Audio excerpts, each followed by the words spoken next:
Bismillahirrahmanirrahim. Assalamualaikum warahmatullahi wabarakatuh. Innal hamdalillah nahmaduhu wa nasta'inuhu wa nastaghfiruh wa na'udzu billahi min shururi anfusina wa sayyiati a'malina man yahdihillahu fala mudilla lahu wa man yudlilhu fala hadiya lahu. Asyhadu an la ilaha illallah wahdahu la syarika lah wa asyhadu anna Muhammadan abduhu wa rasuluh. Ya ayyuhalladzina amanu taqullaha haqqa tuqatih wa la tamutunna illa wa antum muslimun, amma ba'du, fa inna asdaqal hadithi kitabullah ta'ala wa khairal hadi hadi Muhammadin sallallahu alaihi wasallam wa syarral umuri muhdatsatuha fa inna kulla muhdatsatin bid'ah wa kulla bid'atin dhalalah wa kulla dhalalatin finnar. A'adzani Allahu wa iyyakum minan nar. Hadirin, ikhwan, dan juga al-akhawat, al-aba wal ummahat yang dimuliakan oleh Allah Subhanahu wa taala. Alhamdulillah, segala puji dan rasa syukur senantiasa kita panjatkan kehadirat Allah Jalla wa ala. Di pagi hari ini kita berkumpul kembali di majelis yang mulia ini, menyambung pembahasan kita pada pekan yang lalu, yaitu pembacaan kitab Tafsir Kalimat Tauhid yang ditulis oleh Al-Imam Al-Mujaddid Syekh Muhammad Ibn Abdul Wahhab rahimahullah. Baiklah, pada pertemuan yang lalu kita telah mengambil keterangan dari Al-Imam Al-Mujaddid rahimahullah ta'ala tentang keutamaan atau dari nama-nama yang bisa disebutkan berkenaan dengan kalimat tauhid ini. Kemarin telah kita sebutkan ada beberapa di antaranya. Kata penulis, wahiyal fariqatu, bahwa dia adalah fariqah, yaitu pembeda bainal kufri wal Islam, antara kekufuran dan al-Islam. Kemudian disebut juga oleh Syekh Shalih Al-Fauzan hafizahullah bahwa dia adalah kalimatul ikhlas, dan juga dia adalah kalimatul taqwa, dan dia juga sebagai al-urwah al-wuthqa. Hal ini memuliakan Allah Subhanahu wa taala. Yang dimaksud dengan al-fariqah artinya adalah pembeda. Artinya orang yang mengucapkannya maka dia muslim, dan orang yang tidak mengucapkannya maka dia kafir. Namun seperti yang kemarin telah kita singgung dari keterangan Syekh Shalih Al-Fauzan hafizahullah, bahwa yang dimaksud sebagai muslim yang hakiki, sebagai muslim yang keislamannya diterima oleh Allah Subhanahu wa taala, bukan sekedar mengucapkan kalimat ini, bukan sekedar melafalkan la ilaha illallah, namun dia juga dituntut untuk memahami maknanya, mengamalkan kandungannya, dan tidak terjatuh kepada satu dari pembatal-pembatalnya. Baiklah, ini apa yang telah kita ambil pada pertemuan yang lalu. Kita akan masuk kepada penjelasan dari penulis kitab berikutnya. Kata beliau, qala wa hiya kalimatut taqwa. Jadi penyebutan yang pertama adalah sebagai pemisah antara kekufuran dan Islam. Yang kedua, kata penulis, dia adalah kalimatut taqwa. Kalimat taqwa yang Allah Azza wa Jalla sebutkan dalam surat Al-Fatah ayat 26. Di mana Allah Azza wa Jalla mengatakan, wa alzamahum kalimatat taqwa wallahu ahaqqu biha wa ahlaha. Dan Allah Subhanahu wa taala, wa kanu ahaqqu biha wa ahlaha. Dan Allah Subhanahu wa taala tetapkan bagi mereka kalimat takwa. Maksudnya kalimat la ilaha illallah ini. Kemudian wahiyal urwatul wuthqa, dan dia merupakan buhul tali yang amat kuat. Ini yang disebut dalam firman Allah Azza wa Jalla di ayat yang 256 dari surat Al-Baqarah. Di mana Allah mengatakan, "Faman yakfur bit-taghuti wa yu'min billah faqad istamsaka bil urwatil wuthqa." Dan barang siapa yang kufur kepada tauhid dan beriman kepada Allah, maka berarti dia telah berpegang dengan bul tali yang amat kuat. Maksudnya kalimat la ilaha illallah. Jadi disebut sebagai al-urwa al-wuthqa, tali yang kuat, buhul yang kuat. Yaitu pada surat Al-Baqarah ayat 256.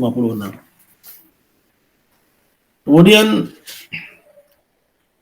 kata penulis selanjutnya, wa hiya allati ja'alaha Ibrahimu alaihi salam baqiyatan fi aqibihi la'allahum yarji'un.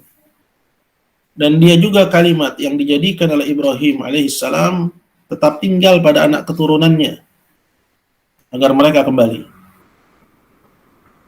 Ini yang disebutkan oleh Allah Azza wa Jalla ya dalam firman-Nya, bahwa Allah Subhanahu wa taala berfirman,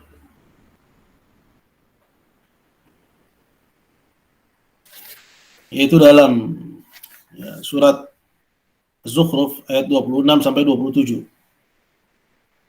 Mana Ibrahim mengatakan, innani bara'um mimma ta'buduna illa alladhi fatarani fa innahu sayahdin faja'alaha kalimatan baqiyatan fi aqibihi la'allahum yarji'un.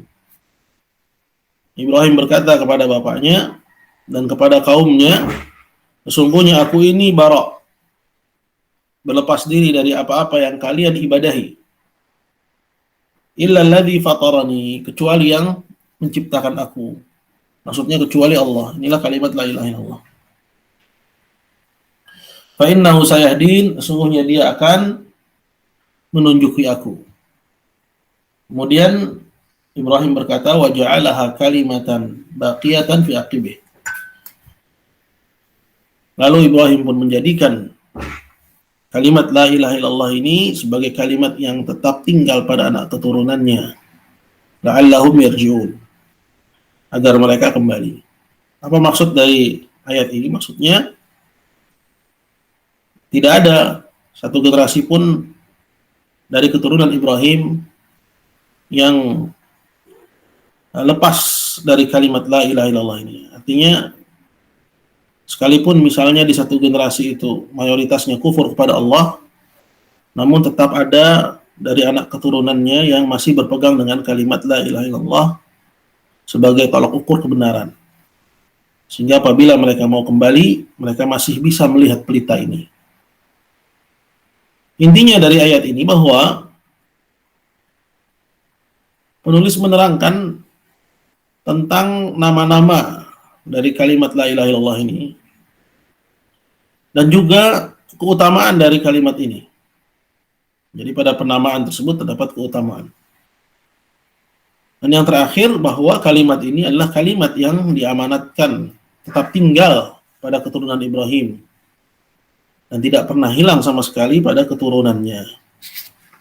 Nah, ini mukaddimah yang disebutkan oleh penulis tentang kalimat yang agung ini, yaitu kalimat tauhid, kalimat ikhlas, disebut juga dengan kalimat taqwa, disebut juga dengan urwatul wuthqa, disebut juga dengan fariqah, pembeda antara kufuran dan Islam. Dan juga dia adalah kalimat yang dijadikan oleh Ibrahim tetap tinggal pada anak keturunannya. Kemudian baru penulis masuk kepada hakikat dari kalimat ini. Kata penulis, walaisal muradu qawluha bil lisani ma'al jahli bima'naha. Dan bukan yang dituntut dari kalimat ini sekedar pengucapan lisan saja, tapi orang itu nggak paham akan maknanya. Maksudnya apa? Maksudnya tentunya kita pengen dengan mengucapkan kalimat la ilaha illallah masuk surga. Allah terima Islam kita. Bahwa kita menjadi muslim, mati sebagai muslim.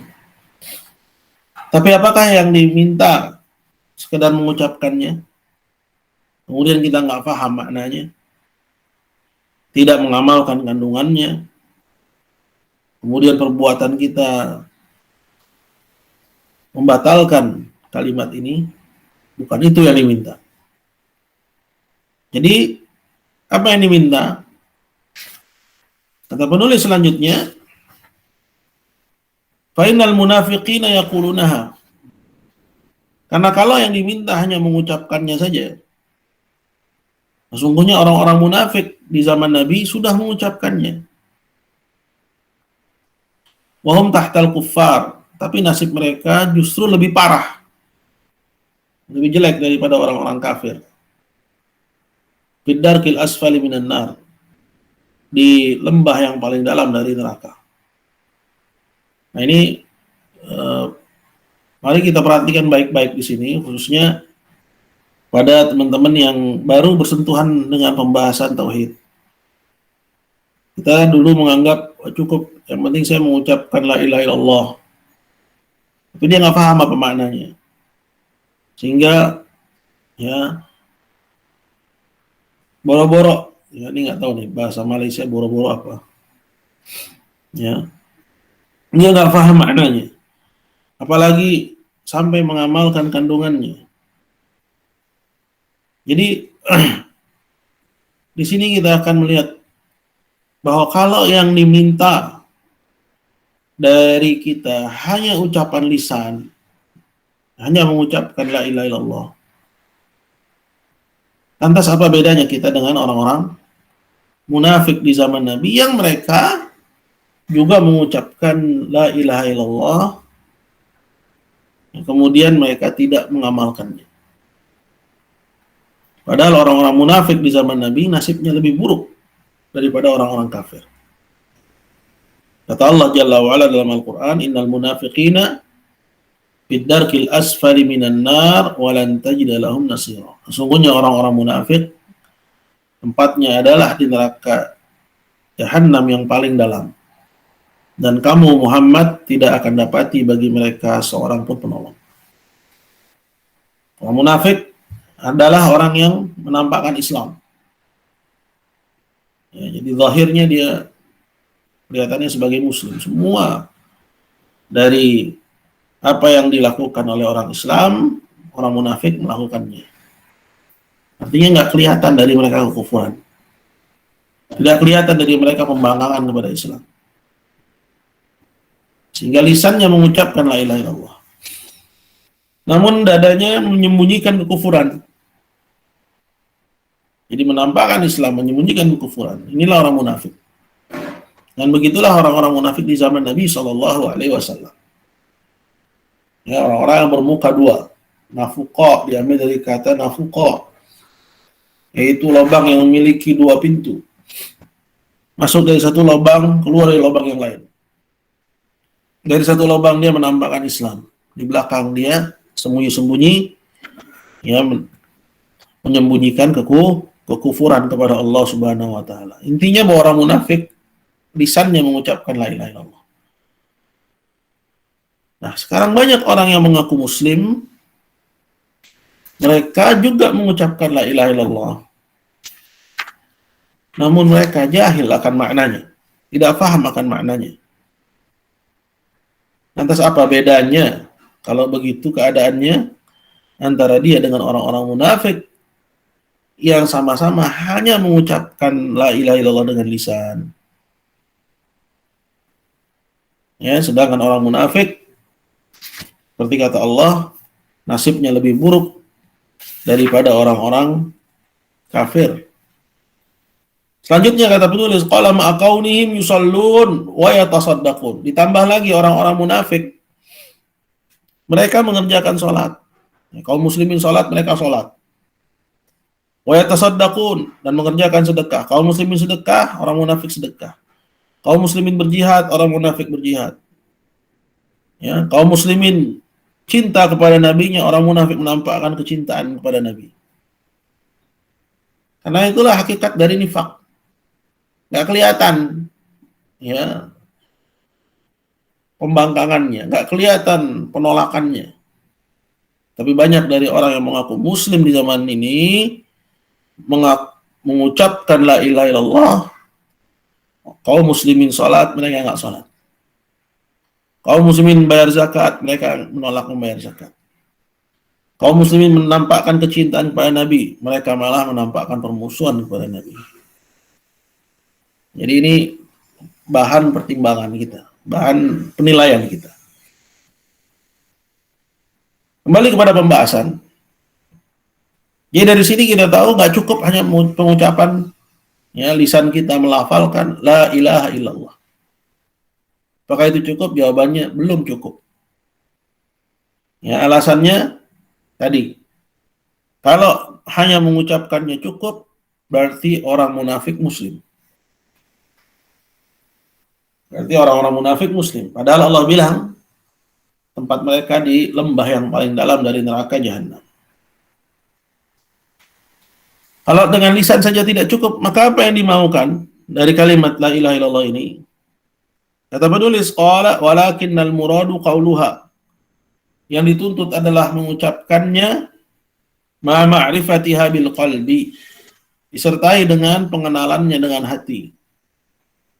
Wa mahabbatuha, dan mencintai kalimat ini, wa mahabbatu ahliha, serta mencintai sesama pemeluknya. Wa bughdu man khalafaha wa mu'adatuhu, dan membenci orang-orang yang menyelisih kalimat ini serta memusuhinya. Ya, jadi kembali kepada apa yang dikatakan oleh Syekh Shalih Fauzan di syarahnya kemarin. Jadi dituntut dari kalimat la ilaha illallah ini, yang pertama ucapan lisan, yang kedua memahami maknanya, yang ketiga mengamalkan kandungannya, yang keempat tidak terjatuh kepada pembatal-pembatalnya. Nah, ibarat atau ungkapan penulis dalam masalah ini itu memang berbeda-beda. Namun, ya, kembali kepada poros yang sama, kembali kepada pokok yang sama, seperti yang dijelaskan oleh Syekh Shalih Fauzan kemarin. Jadi kita patenkan dulu di sini tentang apa yang disebut sebagai muslim yang hakiki. Siapa muslim yang hakiki itu? Yaitu mereka yang mengucapkan la ilaha illallah, paham maknanya, mengamalkan kandungannya, dan tidak terjatuh kepada satu dari pembatal-pembatalnya. Jadi kita ulangi.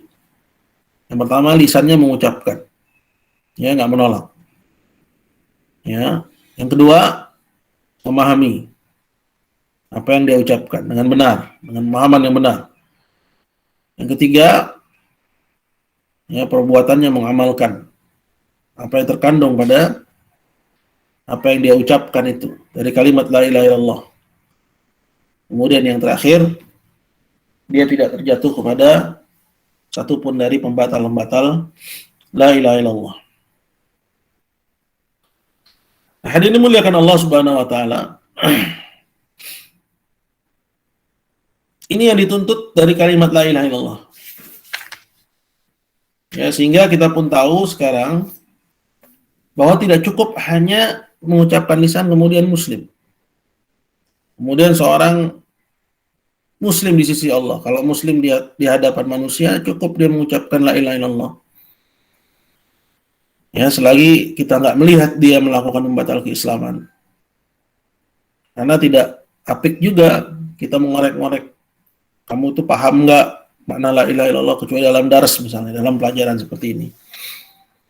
Jadi siapa aja yang mengucapkan la ilaha illallah di zaman ini, secara zahir dia saudara kita. Dia muslim, saudara kita. Tapi kan yang dituntut bukan muslim di hadapan manusia, tapi muslim di hadapan Allah Azza wa Jalla. Nah, kalau untuk menjadi muslim di hadapan manusia, cukup dia mengucapkan la ilaha illallah, tidak tampak padanya pembatal. Menjadi muslim di hadapan manusia, tidak tampak di hadapannya pembatal. Ya, misalnya ada orang bilang saya muslim, terima pengakuannya. Ya, kita terima bahwa dia muslim, saudara kita. Kita ucapkan kepadanya salam, kita berikan haknya dia sebagai seorang muslim. Tapi apa ini yang kita mau? Hanya muslim di hadapan manusia, tidak menjadi muslim di hadapan Allah. Untuk menjadi muslim di hadapan Allah, itu 4 kriteria yang harus dipenuhi.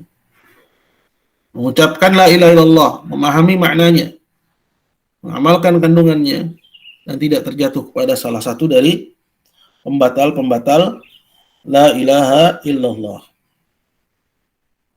Nah, apa yang kita sebutkan ini itu bukan tanpa dasar, melainkan disebutkan pada banyak hadis.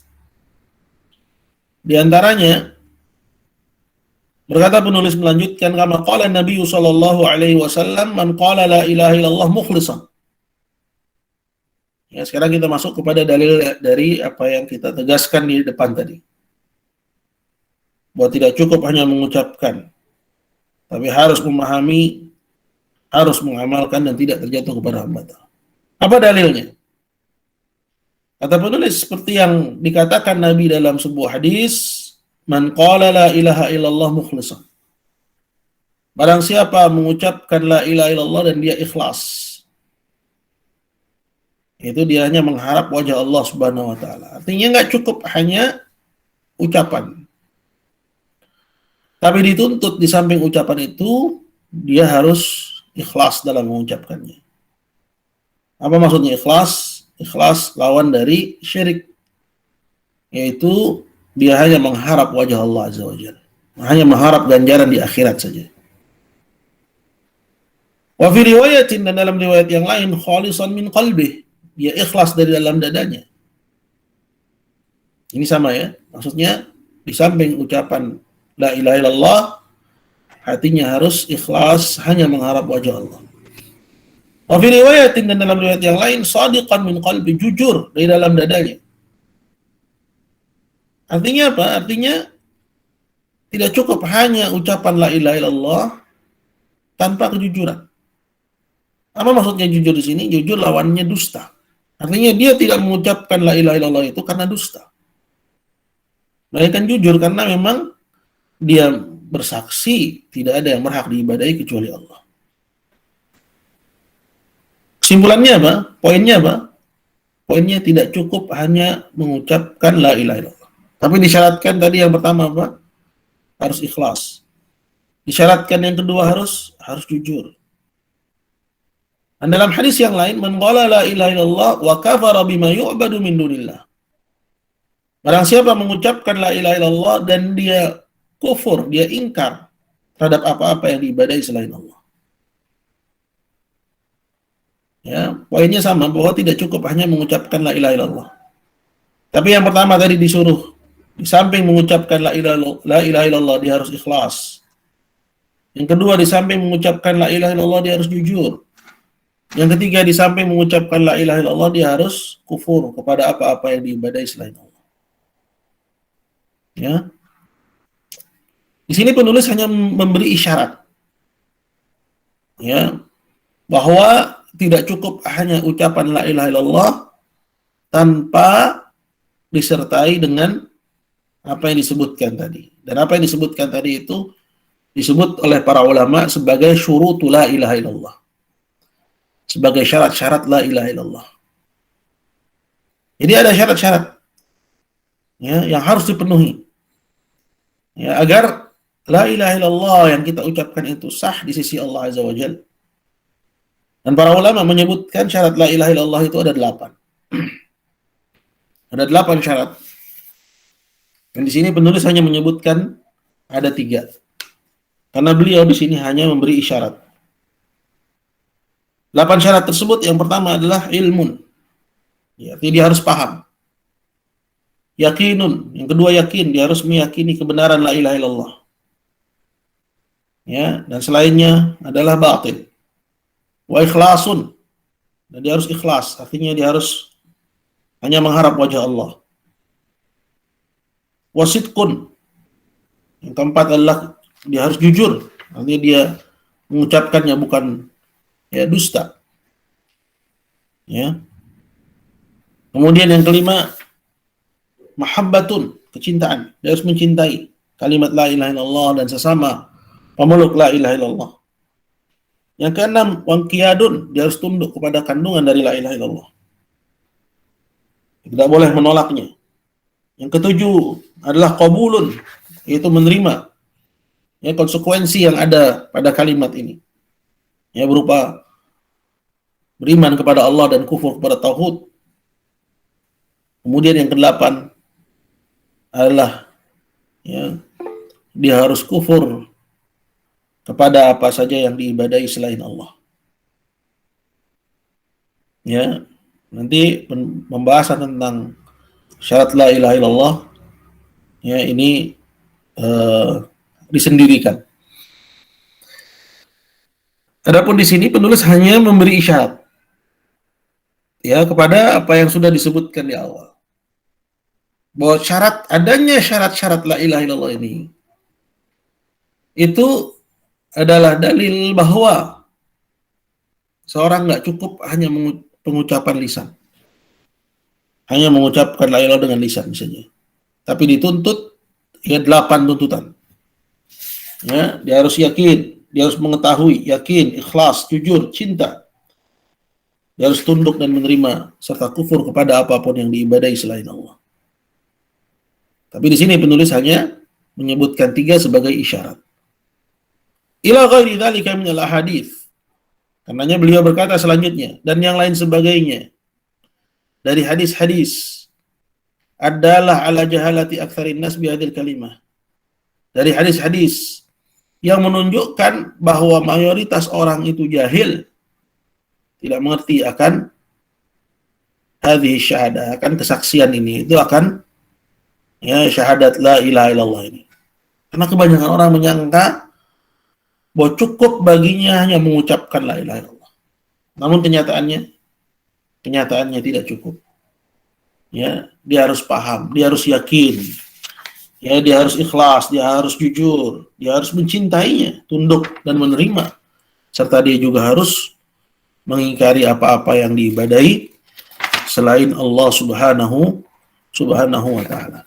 Jadi kesimpulan dari pembahasan kita ini bahwasanya tidaklah cukup ya seseorang hanya mengucapkan la ilaha illallah dengan lisan tanpa ya dia memahaminya, tanpa dia ya mengamalkannya ya dan yang lain sebagainya dari syarat-syarat la ilaha illallah. Kemudian penulis mengatakan selanjutnya,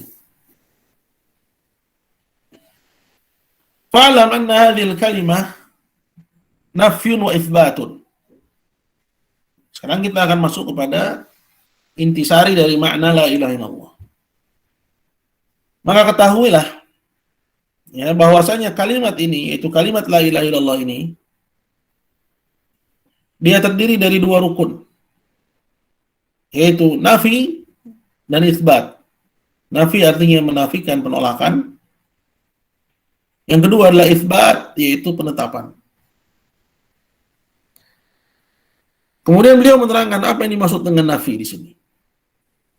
Nafyul ilahiyah amma siwallahi subhanahu wa ta'ala minal mursalina hatta Muhammadin sallallahu alaihi wasallam wa minal malaikati hatta Jibril fadlan an ghairihima minal anbiya was salihin wa itsbatuha lillahi azza wa jalla.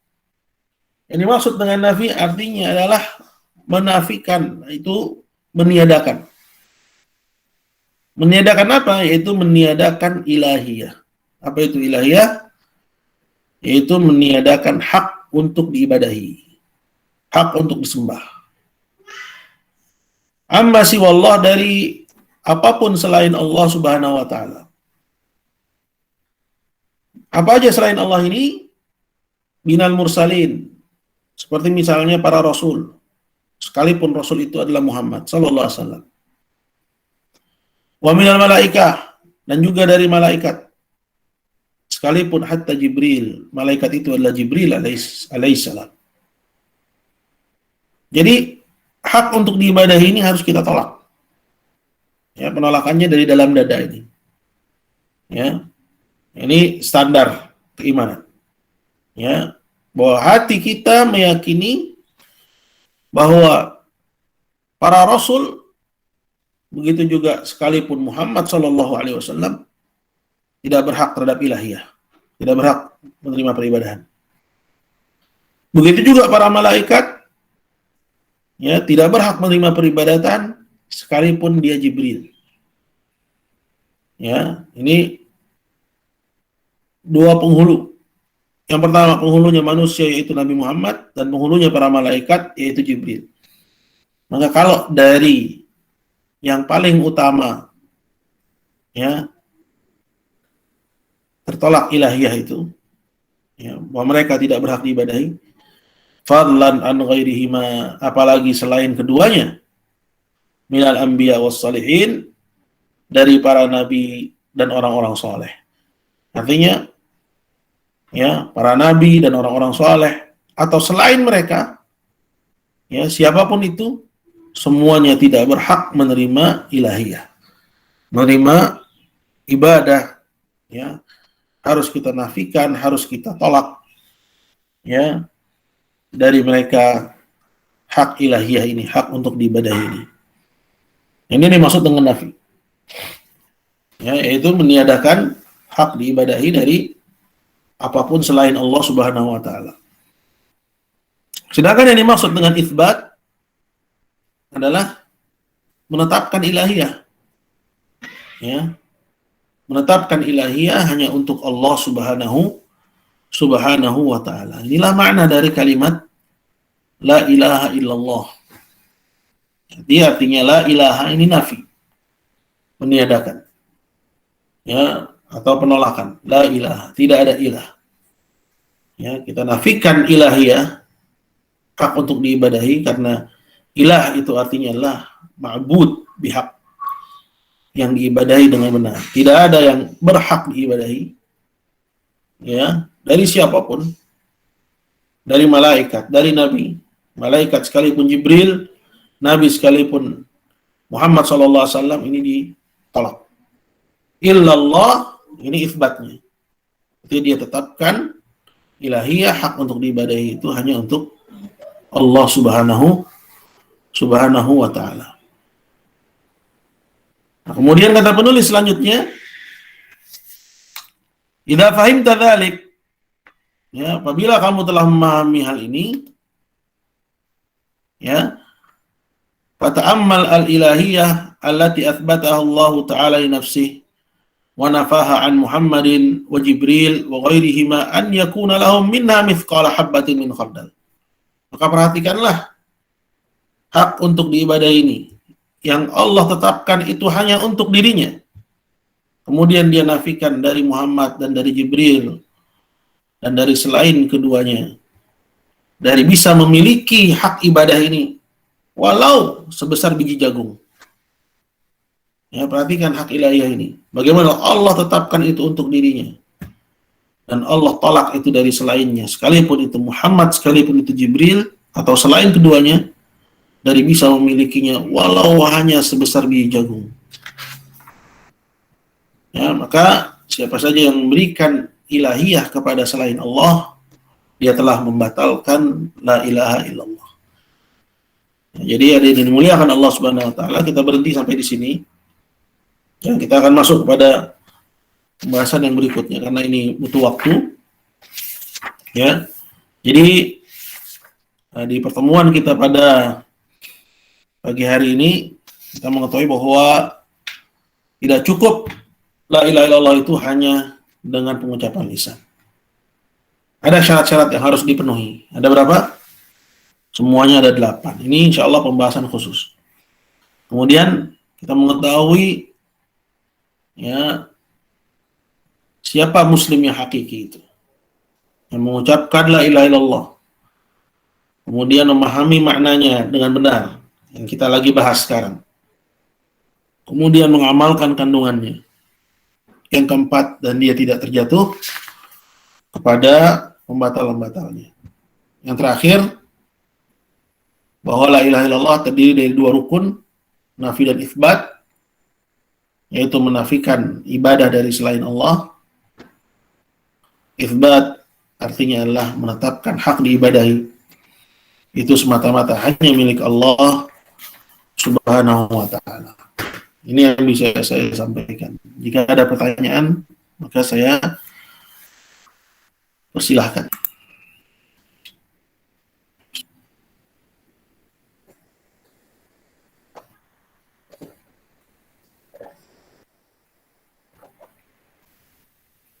Di bagian pesan ini ada pertanyaan, benar atau salah makna la ilaha illallah tiada Tuhan melainkan Allah. Ya, kita katakan bahwa kata Tuhan itu, ini apa maksudnya? Apakah Tuhan yang dimaksud di sini pencipta, atau yang dimaksud dengannya adalah yang diibadahi? Karena kita mengenal dalam hal ini ada dua. Yang pertama, dia sebagai Rabb, pencipta, pemilik, pengatur. Dan yang kedua, dia sebagai ilah. Dia sebagai ilah, yaitu yang diibadahi.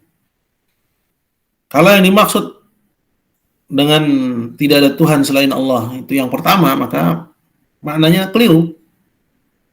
Ya, karena makna la ilaha illallah artinya tidak ada yang berhak diibadahi. Maka kalimat Tuhan ini masih mujmal, masih global. Ya, dan tidak memberi makna la ilaha illallah yang benar. Ya, sehingga pendefinisian la ilaha illallah, tidak ada Tuhan selain Allah, ini perlu revisi. Jadi kita ajarkan kepada anak-anak langsung kepada makna yang benar. La ilaha illallah itu tidak ada yang berhak diibadahi kecuali Allah. Demikian, Allahu a'lam. Baik, ada pertanyaan lain?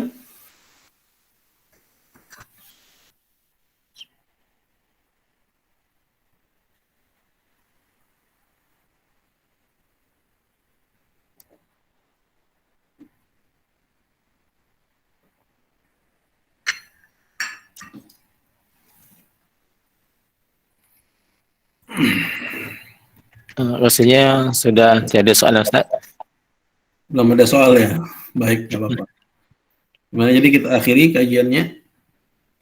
Ya. Baik, barakallahu fiik. Alhamdulillah, semoga apa yang disampaikan bermanfaat. Dan mohon kalau ada pertanyaan, insya Allah ini lebih interaktif karena kasus-kasus yang berkaitan dengan apa yang kita bahas ini ada banyak sekali, sehingga mempertajam persoalan. Jadi mohon disiapkan pertanyaannya. Kita ada dua pertemuan yang sudah berlalu. Insya Allah pertemuan yang akan datang, semoga ada pertanyaan dari antum untuk mempertajam pembahasan. Allahu a'lam. Itu aja dari saya. Kurang lebihnya saya mohon maaf. Subhanakallahumma wa bihamdika, asyhadu an la ilaha illa anta, astaghfiruka wa atubu ilaik. Assalamualaikum warahmatullahi wabarakatuh.